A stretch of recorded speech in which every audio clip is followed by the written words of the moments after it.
Novel Bamukmin tegaskan lapor Panji atas rujukan langsung Habib Rizik. Wakil Ketua Tim Pembela Ulama dan Aktivis, TPUA, Habib Novel Haidir Hasan Bamukmin melaporkan komika Panji Pragiwaksono terkait dugaan penistaan agama ke Polda Metro Jaya. Menurutnya, laporan ini bukan bersifat pribadi berdasarkan rujukan langsung dari Imam Besar Front Persaudaraan Islam, FPI, Habib Rizik Syihab. Sambil menunjukkan bukti salinan keputusan organisasi di ponselnya, Novel menyebut langkah hukum yang ditempuhnya hasil kajian Dewan Pimpinan Pusat FPI. Laporan terhadap Panji Pragiwaksono berkaitan dengan materi pertunjukan yang dinilai menyinggung ajaran Islam, khususnya soal salat yang ditayangkan platform video streaming.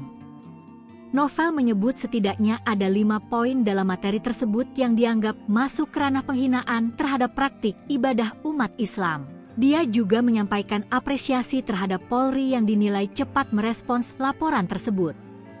Menurutnya, hanya dalam waktu beberapa hari setelah laporan dibuat, penyidik sudah mulai memanggil pihak-pihak terkait pertanyaan apakah pihaknya sudah melakukan tabayun atau klarifikasi langsung kepada Panji sebelum melapor.